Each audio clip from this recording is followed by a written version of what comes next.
मुझे तुमने दाता बहुत कुछ दिया है, मुझे तुमने मालिक बहुत कुछ दिया है। तेरा शुक्रिया है, तेरा शुक्रिया है, तेरा शुक्रिया है, तेरा शुक्रिया है। लिया कुछ नहीं बस दिया ही दिया है, लिया कुछ नहीं बस दिया ही दिया है। तेरा शुक्रिया है, तेरा शुक्रिया है, तेरा शुक्रिया है, तेरा शुक्रिया है। अगर जो न मिलती ताकत तुम्हारी, अगर जो न मिलती ताकत तुम्हारी, तो क्या थी जमाने में औकात हमारी, तो क्या थी जमाने में औकात हमारी। तुम्ही ने तो जीने के काबिल किया है, तुम्ही ने तो जीने के काबिल किया है। तेरा शुक्रिया है, तेरा शुक्रिया है। मुझे तुमने मालिक बहुत कुछ दिया है, मुझे तुमने दाता बहुत कुछ दिया है। तेरा शुक्रिया है, तेरा शुक्रिया है, तेरा शुक्रिया है, तेरा शुक्रिया है। आओ परमात्मा का शुक्रिया अदा करते हुए समझते हैं कुछ कर्म सिद्धांत को। चारों तरफ कर्म का तांडव हो रहा है। अभी अपना ही पड़ोसी देश नेपाल, जिस भूमि ने हमें बहुत अद्भुत लासानी संत दिए हैं, इस जिन शासन को, उस नेपाल की धरा में आज अफरा तफरी मची हुई है, विनाश हो रहा है बहुत भयंकर। कुछ समय पहले आपके सामने एक बात आई थी कि ये जो महीना चल रहा है, पहले जल का प्रकोप, अभी अग्नि का प्रकोप, और यहाँ भी संभावनाएं हैं। उसके लिए आपको सबको क्या करना है, थोड़ा सा जागरूक होना चाहिए, अपने बचाव के लिए, सबके लिए मंगल कामना करना। ये जो भक्तामर का अनुष्ठान और आराधना चल रही है, इन दिव्य तरंगों के माध्यम से हम अपने आप को सुरक्षित कर सकते हैं, सबके लिए, पूरे विश्व के लिए मंगल कामना कर सकते हैं। सबके भीतर में सद्बुद्धि का, सन्मति का जागरण हो। इन दिव्य तरंगों से हम रोक सकते हैं प्रकृति की उन सारी आपदाओं को, और विचलित मानव का मन, विचलित पूरी मानवता। आज की जो गाथा थी, श्लोक था, वो मन के ऊपर ही काम करने का था। किस विचलित मन को किम मंद्राद्रि शीघ्रम चलितम कदाचित, कल्पांत काल मरुता चलिता चलेन। कल्पांत काल की जब आंधियां, प्रलय आती है, सब कुछ नष्ट हो जाता है, बह जाता है, लेकिन मंद्राद्रि शीघ्रम चलितम कदाचित, क्या वो मेरुगिरी पर्वत ध्वस्त होता है? ध्वस्त होता है प्रलय की आंधियों से? नहीं। ऐसे ही हमारे मन को मेरू की तरह स्थिर करने वाली ये परमात्मा की आराधना है, ये 15वीं गाथा की जो साधना है। जब भी आप घर से बाहर निकलें, चारों दिशाओं के लोकपाल देवों की आज्ञा लेकर निकलना।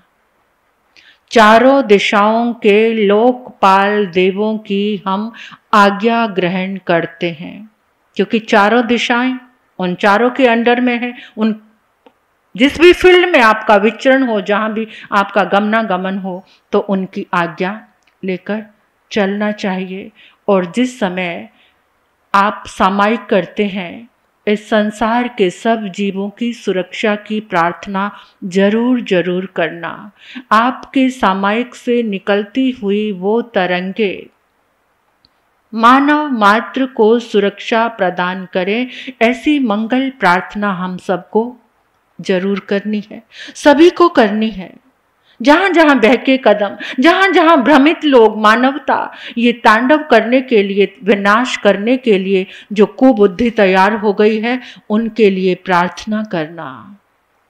साधारण इंसान ही मर जाएंगे, बाकी तो सुरक्षित हो ही जाते हैं। साधारण जनता, भोली भाली जनता, उसका विनाश हो जाता है, विध्वंस हो जाता है।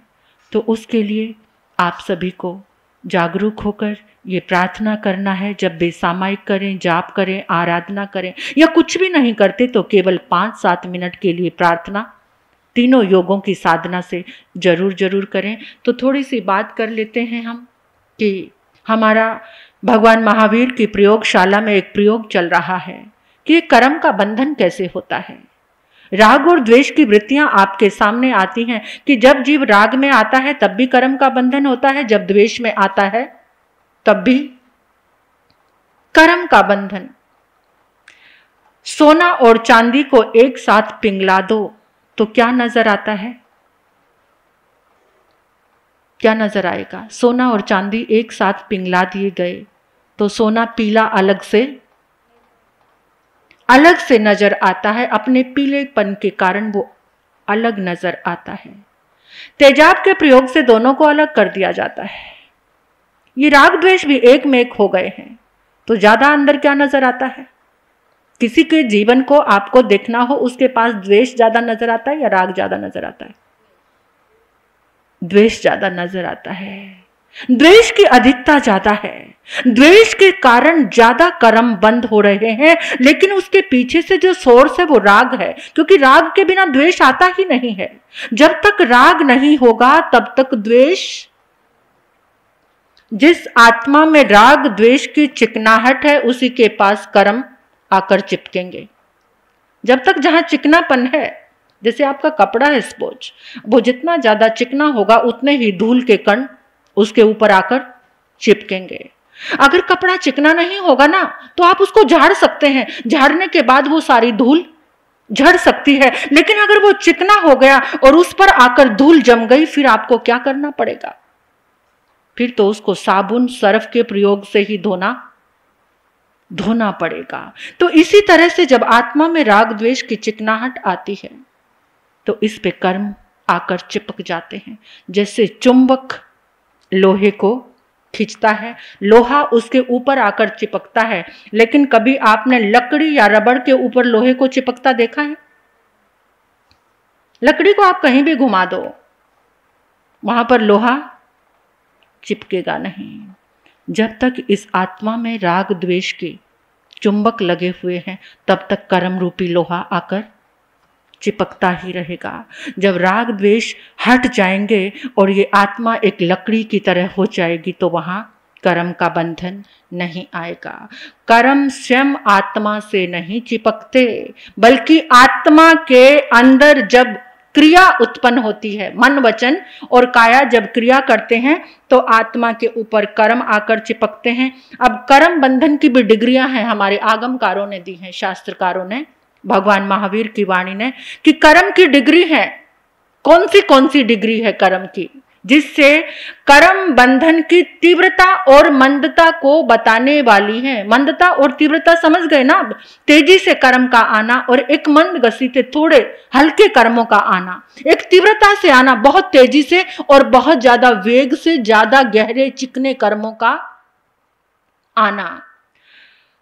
तो उस आत्मा में जितने कषायों की चिकनाहट है, जितना क्रोध है, जितना अहंकार है, जितनी माया है, जितना लोभ है, उतने ही ज्यादा कर्म चिपकते चले जाएंगे। तो हमारे आगमकारों ने कहा है कि पहली डिग्री है कर्म की, उसका नाम है स्पृष्ट कर्म बंधन, सपृष्ठ कर्म बंधन। सपृष्ठ कर्म बंधन वो क्या कर्म बंधन है जैसे किसी स्थान पर सुइयों का ढेर पड़ा हुआ है, सुई, लोहे की जो सुई होती है छोटी छोटी, सुई का ढेर पड़ा हुआ है।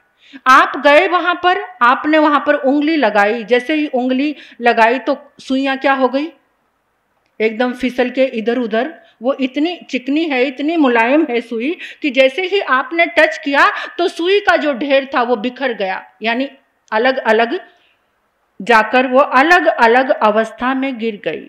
ऐसे ही सपृष्ठ कर्म का जो बंध है वो हल्का सा, हल्के रूप में आया, और जैसे ही आपके मन में कर्म बंधन हो गया, कर्म बंध की अवस्था हो गई, लेकिन जैसे ही आपके मन में पश्चाताप जागा, तुरंत पश्चाताप जाग गया, मतलब मन से कुछ गलत सोच लिया, एकदम उसी समय ध्यान आया, जागरण आया, मैंने गलत सोचा, मिच्छामि दुक्कडम, मिच्छामि दुक्कडम, मेरा सारा पाप दुष्कृत हो, मिथ्या हो जाए, मुझसे गलती हो गई।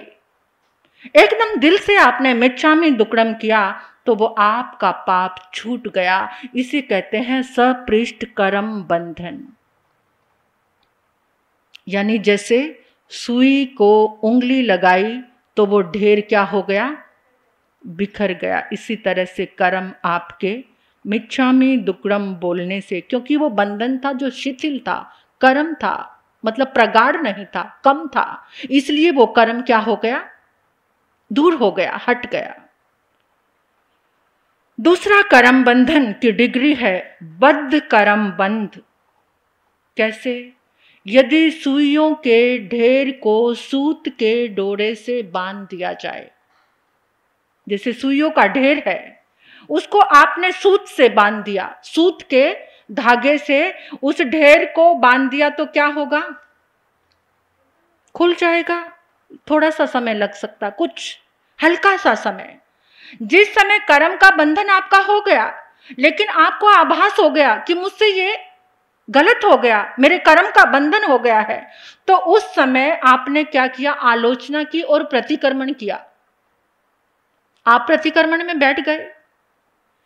ये तो भान होता है ना सबको, आज दिन भर में मैंने कैसे क्रियाएं की है, क्या किया है, कहाँ कहाँ मेरी आसक्ति रही है, किस किस के साथ मैं बंधा हूं। तो उस समय आपके मन में ये भाव जागा कि आज मैंने दिन भर अच्छा नहीं किया, मुझे प्रतिक्रमण करना बहुत जरूरी है। और शाम को बैठे आपने प्रतिक्रमण किया, आलोचना की, तो उस समय आपका जो कर्म बंधन था वो कैसा है, जैसे सुई के ढेर में जो आपने सूत बांधा था उसको खोल दिया। ये दूसरी डिग्री है कर्म बंधन की, इसको बद्ध कर्म बंध कहते हैं। और तीसरा है निद्दित कर्म बंध। निद्दित कर्म बंध, सुई के ढेर को लोहे के तार से बांध दिया। किससे बांधा?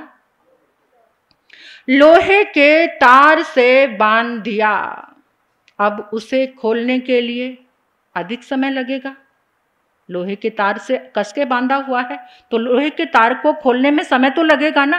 ऐसे ही एहसास हो गया कि कर्म का बंधन हुआ है और बहुत ज्यादा मैंने रस के साथ इस कर्म के बंधन को बांधा है, तो उस समय क्या करना है, प्रायश्चित। प्रगाढ़ है बंधन, प्रायश्चित करना है। प्रायश्चित मीन्स दंड लेना, प्रायश्चित मीन्स स्वयं को दंड देना, प्रायश्चित करना, लंबा तप करना। दीर्घ तपस्या से वो निद्दित कर्म का बंधन टूट सकता है, क्योंकि कपड़े पर हल्दी लगी, उसको साबुन से धोकर धूप में सुखाया तो उसका रंग उतर सकता है।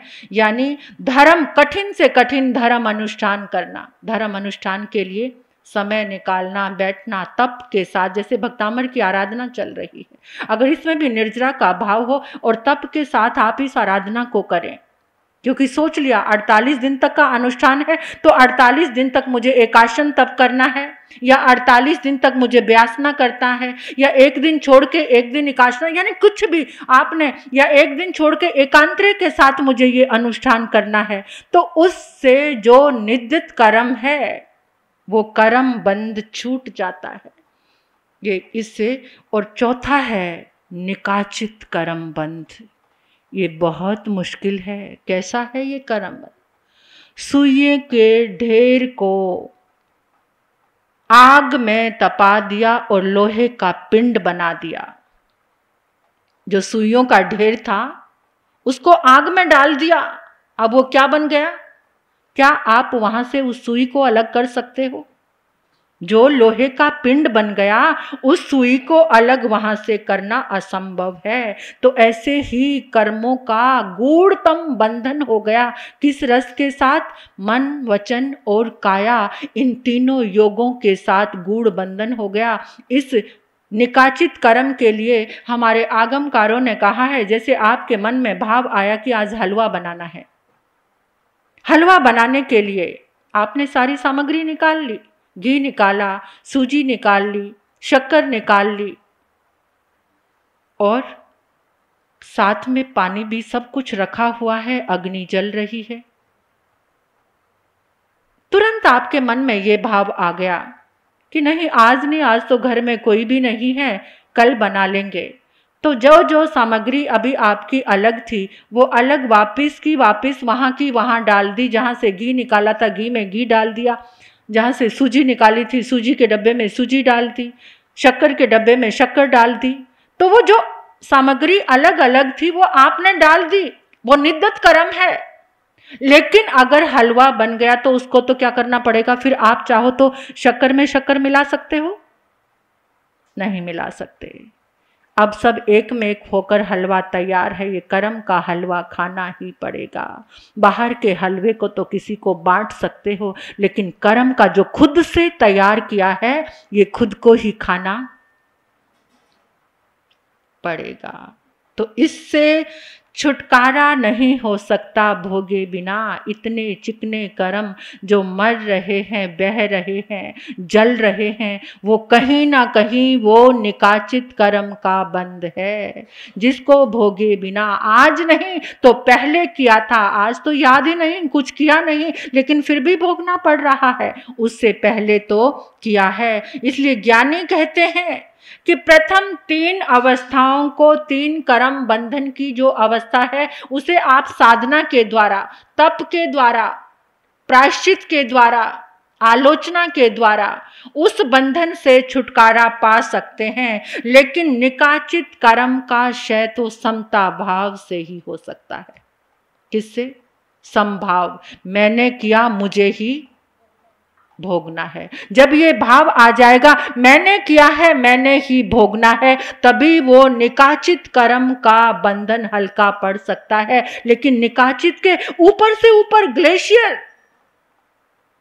दबा दबा के करते जा रहे हैं, ऊपर से ऊपर बर्फ गिरती जा रही है, गिरती जा रही है, और पिघलने का कोई सोर्स है ही नहीं। तो वो निकाचित कर्म का बंध है। परमात्मा कहते हैं कि निकाचित कर्म का बंधन समता भाव लाकर ही समाप्त किया जा सकता है। तो कर्म बड़ा विचित्र है, इसलिए सावधान होकर कर्म करो, जागरूक होकर कर्म करो।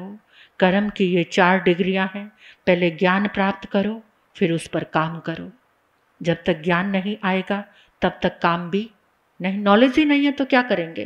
पहले नॉलेज कि ये 4 डिग्रियां हैं, और चेक करना है कि मेरे अध्यवसाय से, मेरे स्वभाव से, मेरी नेचर से कौन सी डिग्री मेरे पास आ रही है कर्म की, उसको चेक करना, उस पर काम करना। यही भगवान महावीर की प्रयोगशाला है और यही वर्कशॉप है जिस पर हमें काम करने के लिए जागरूक होना है। तो इसलिए जिसने ये सब मोती लूटे वो तो माला माल हुए। जिसने ये सब मोती लूटे वो तो माला माल हुए। दौलत के जो बने पुजारी आखिर वो कंगाल हुए। अरे दौलत के जो बने पुजारी आखिर वो कंगाल हुए। सोना चांदी वालों सुन लो, लोहे कपड़े वालों सुन लो, अरे होजरी वालों सुन ले, अरे ओ लुधियाना वालों सुन लो, बात सुनाऊं खरी खरी। ले लो रे कोई प्रभु का प्यारा, ले लो रे कोई गुरु का प्यारा, ले लो रे कोई राम का प्यारा। शोर मचाऊं गली गली वीर नाम के, हीरे मोती प्रभु नाम के, हीरे मोती गुरु नाम के, हीरे मोती मैं बिखराऊं गली गली। ले लो रे कोई प्रभु का प्यारा, ले लो रे कोई गुरु का प्यारा, ले लो रे कोई वीर का प्यारा।